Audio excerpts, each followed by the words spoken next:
Baik, hari ini kita akan kembali lagi untuk membuat, edit dan murnikan bahagian 2 sambungan bahagian 1 yang lalu pada petikan komuniti Samudra. Jadi murid-murid boleh rujuk muka surat 147 di buku teks Bahasa Melayu tahun 5.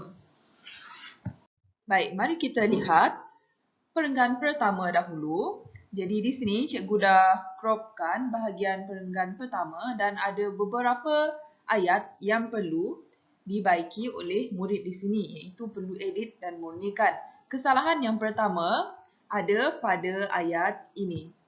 Apabila menghampiri pantai, sedang mengadakan gotong royong mereka melihat anggota masyarakat membersihkan kawasan tersebut. Jadi cikgu dah gariskan kesalahan ini. Mari kita lihat di sini. Okey, ini yang salah dan perlu dibetulkan. Apabila dibetulkan, ia menjadi mereka melihat anggota masyarakat sedang mengadakan gotong royong membersihkan kawasan tersebut. Okey, tipsnya simple saja, mudah saja. Murid-murid perlu kembali kepada asas binaan ayat, iaitu pada awal ayat mesti ada subjek. Jadi subjeknya biasanya terdiri daripada manusia lah ataupun perkara. Jadi di sini kita dapat lihat subjeknya mereka. Mereka buat apa? Melihat anggota masyarakat sedang mengadakan gotong royong membersihkan kawasan tersebut. Jadi barulah ayat itu betul susunannya. Baik, kesalahan yang kedua pula, aktiviti rakan alam sekitar, RAS, gotong royong disertai oleh ahli. Kita tengok susunan ayat di sini agak kurang tepat. Jadi yang ni yang salah, cikgu dah salin semula. Dan yang betul macam biasalah, kita mesti letakkan subjek di hadapan. Jadi subjeknya ialah aktiviti gotong royong. Dan seterusnya diikuti oleh predikat. Predikat biasanya kata kerja. Jadi kata kerjanya disertai oleh ahli rakan alam sekitar, RAS. Barulah ayat murid tersebut betul. Baik, kita lihat pula kesalahan ketiga yang ada pada perenggan ini, iaitu menolak sampah ke kawasan pantai warga samudra bersama-sama agar dipungut senang oleh ahli RAS. Bila kita dengar saja, bila kita baca saja, kita dah tahu ayat ni ada kesalahan. Maksudnya susunan perkataan ataupun frasa dalam ayat ni kurang tepat. Jadi kita perlu baiki. Jadi kita carilah mana subjek di dalam ayat tersebut. Jadi subjeknya macam biasalah, sama ada orang ke perkara.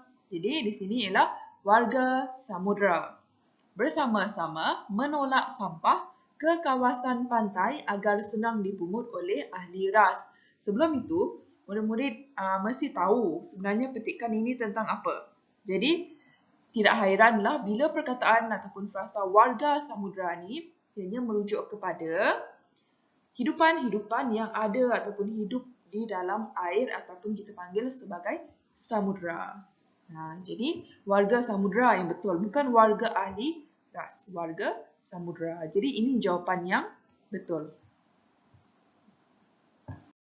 Murid-murid, kita tengok pula pada perenggan kedua dalam muka surat ini.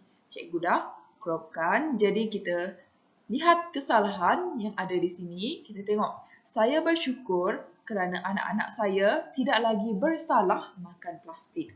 Baik, di sini imbuhan ber ini salah, kurang tepat. Bersalah ini kurang tepat, kita tukarkan dengan tersalah. Tersalah makan. Baik, seterusnya kita tengok perkataan yang cikgu gariskan ni. Mereka menonton plastik sama seperti makanan kami. Menonton plastik kurang tepat. Menonton ini digunakan untuk perbuatan kalau kita menonton televisyen, menonton cerita, itu menonton. Tapi kalau kita melihat sesuatu benda yang sesuai kata kerjanya ialah melihatlah. Melihat buku, melihat meja, itu melihat. Baik, ada satu lagi yang cikgu terlupa di sini, cikgu lupa gariskan. Ubur-ubur. Bukan ubur-ubur. Ianya semua murid-murid tahu kan? Ini ialah haiwan dalam laut, kita panggil sebagai obor-obor. U ni murid-murid tukarkan kepada O. jadilah obor-obor. Okey, kita tengok seterusnya. Kawasan pantai telah bersih dan samudra. Okey, ayat di sini kurang tepat. Ayat yang betul awak tengok cikgu dah tukarkan dan samudra telah bersih. Jadi, ayat yang betulnya kawasan pantai dan samudra telah bersih. Letak sini. Kawasan pantai dan samudra telah bersih. Dan kemudian diakhiri dengan nokta. Yang tempat cikgu bulatkan ni nokta. Kemudian K untuk kawasan pantai ini huruf besar. Okey. Seterusnya, kesalahan yang paling senang murid dapat lihat di sini ialah ejaan indah, menarik dan indah. Jadi, indah ini salah, indah baru betul. I-N-D-A-H. Baik, kesalahan seterusnya ialah pelanggan. Ramai pelanggan mula datang untuk berkelah dan beriadah. Okay, pelanggan ini merujuk kepada orang yang datang ke sesuatu tempat macam kedai. Itu kita panggil sebagai pelanggan datang ke kedai. Tapi kalau kita melawat ke tempatnya menarik ataupun tempat pelancongan, kita panggil sebagai pelancong. Okay, pelanggan ni kalau pergi ke kedai membeli barang, itu pelanggan. Kalau pelancong pula bila ianya ataupun orang itu melancong ke sesuatu tempat, kita panggil sebagai pelancong, bukan pelanggan. Okey, ejaan beriadah pula di sini salah. Yang betul ialah beriadah. B-E-R-I-A-D-A-H. Barulah betul.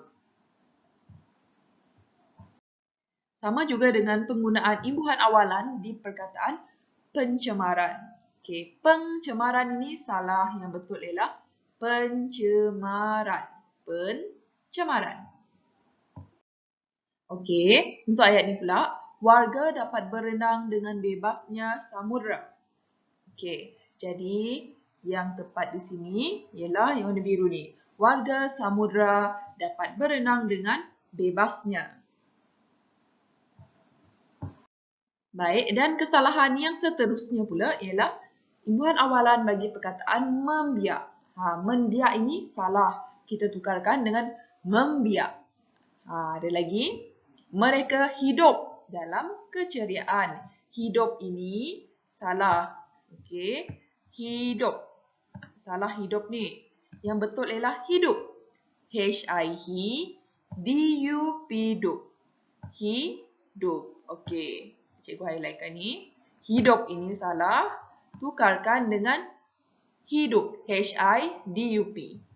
Dan lagi satu ialah tanda seru.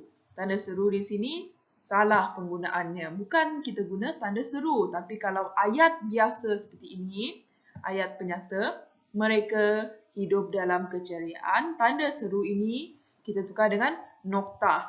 Bila kita guna tanda seru, ianya bila ada kata seru ataupun ayat seru. Contoh ayat seru, aduh, sakitnya kaki aku.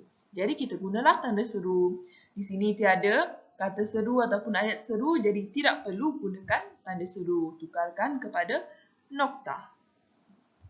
Baiklah murid-murid, itu saja kesalahan yang ditemui di dalam dua bahagian petikan yang ada pada muka surat 147. Semoga dengan perkongsian ini, murid-murid dapat menjawab dengan lebih baik latihan pada muka surat 147.